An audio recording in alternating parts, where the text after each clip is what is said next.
Welcome to Caching Waves. Today we're looking at HBAR. I will be giving you my updated counts on HBAR using Elliott Wave theory.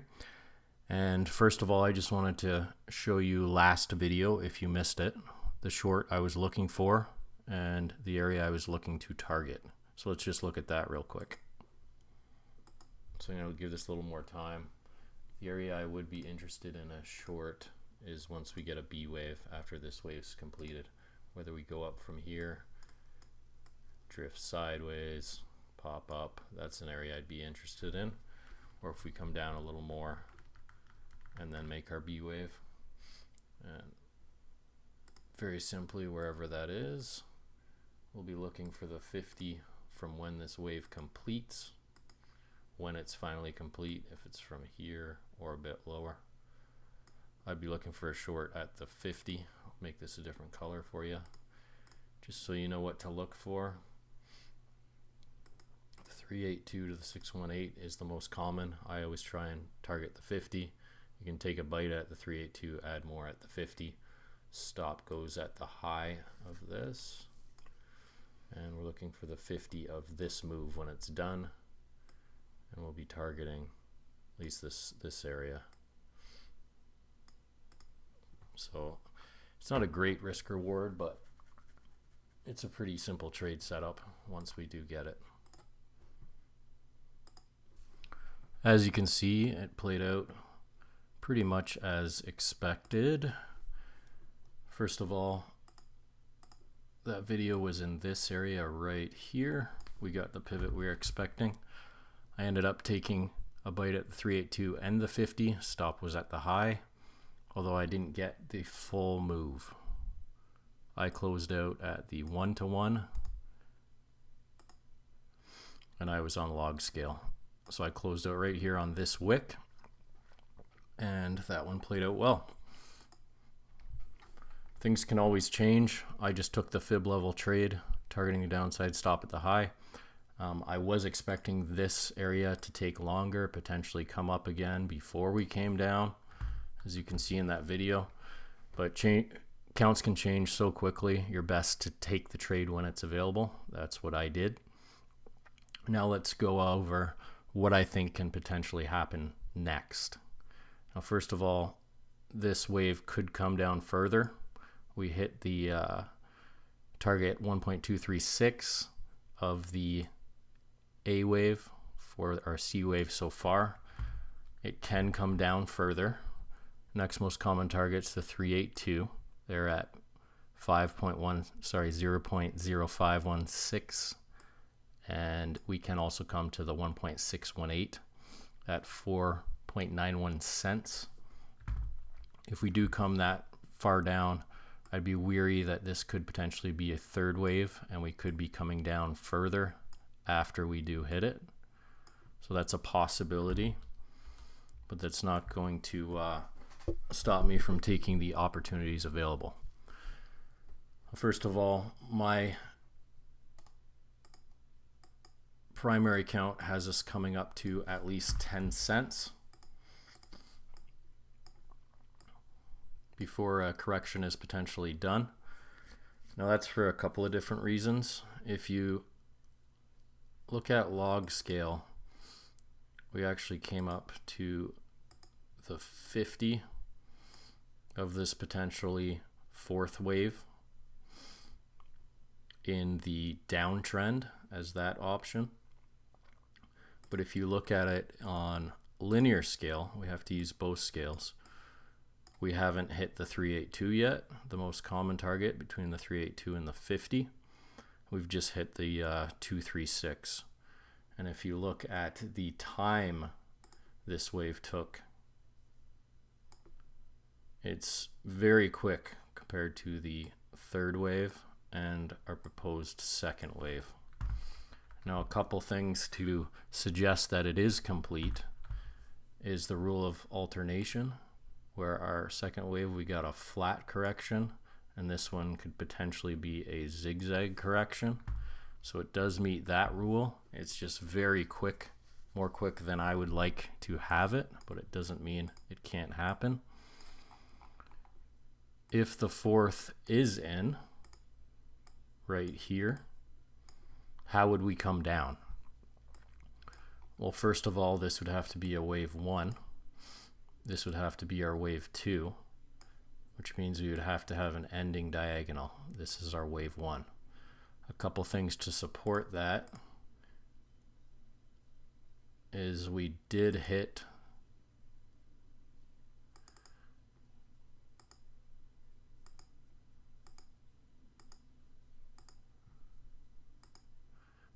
the 618 of this proposed 1 wave and rejected very quickly, as you can see, which could lead to the fact that we do have potentially an ending diagonal for our 5th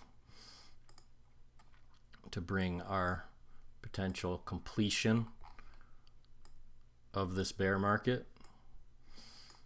If we do come down in 5, that would mean that this is a expanded flat to finish, which also fits.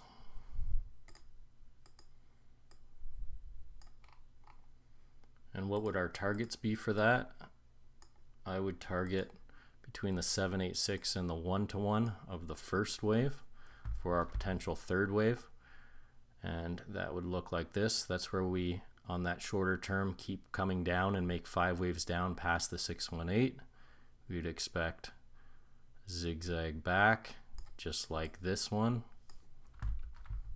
And then we'd expect to come down in 5 for an ABC, targeting this area, the 786 and the 1-to-1 right in between. We'd then expect to come overlap with our 4th and get another zigzag down for our 5th. Now, as for targeting on that, go back to the daily. I do have some targets.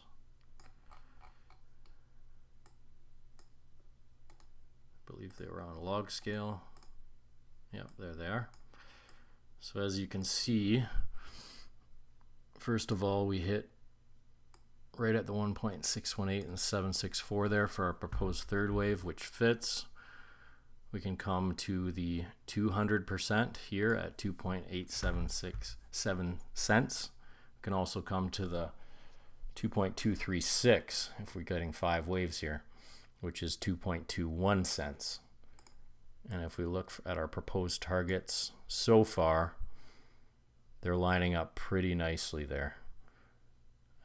A common algo target for the 4th wave is you take the length of the 3rd wave and add the 0.236 extension. That's a common algo target where they take profit. And you can see that lines right up with the 2.236 extension of the 1st wave where we would target the 5th. So a couple confluence targets there. Again, you have to look at it on linear for the shape, but the targets are on log, and that looks pretty good to potentially finish. Now that's my bearish count. Just wanted to give you guys that so you understand that it is an option and how we would get there. Get rid of this and I'll show you how that looks on the shorter time frame.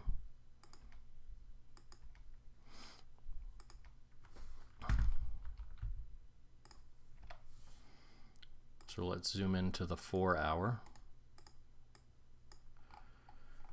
So if we are getting that potential zigzag to the downside in our 3rd of the ending diagonal, we'd expect this to be a 1-2, potentially 1-2, coming down for our 3rd, 4th, 5th to the 618 area. Another correction up for our 4th, and we get a 5th down potentially at the 786 level. Let's get our 2.236 on there just for our reference. Sorry, 2.236. So potentially down in this area, at which point we'd expect to zigzag back before further downside in a channel. It's very important to pay attention to what shapes should look like if we're getting a scenario. rather than hanging on to a trade that is clearly, obviously changing its pattern. So currently my viewpoint is bullish. I just wanted to show you that potential of how we could make lower lows. But my current bullish scenario has us making that next wave up of either the leading diagonal or the W wave, where we get a flat here, where we make a move up, come back and go. Neither 5 waves or 3 waves. We either make a zigzag here and go. We could even make a triangle here. There's a lot of patterns that can play out in this area before coming to that W wave and hitting the 382 on linear scale at around 10 cents is my current target.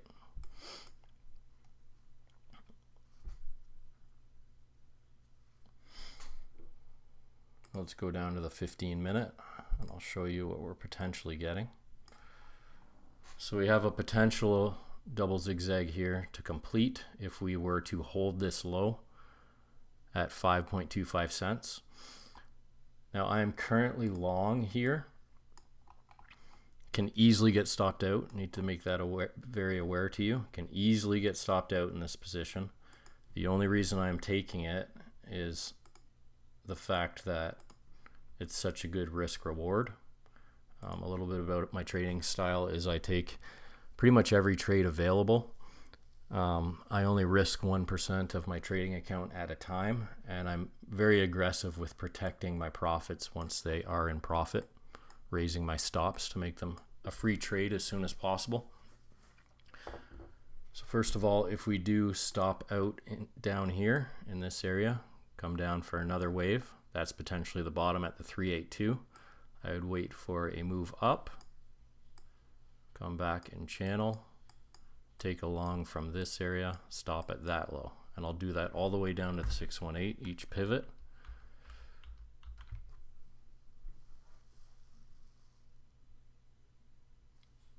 And the reason for that is it gives me my best risk reward. Now, worst case, I would expect us to get a zigzag if we're bullish here up to the 382 to the 618 of this current wave. Let me just fix those, get our targets accurate, and potentially even making new highs in the correction itself. So first of all, I would be targeting this area, depending how aggressive the move is.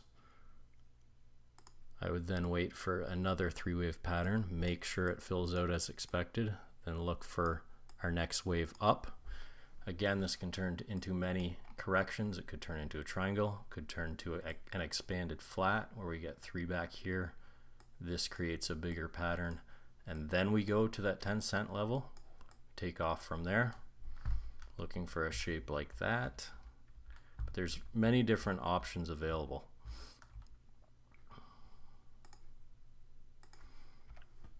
Whatever we do get in this area,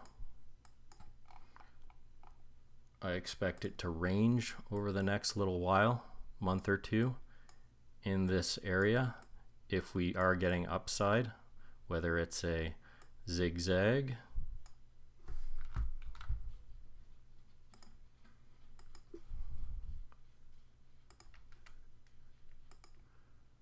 a running flat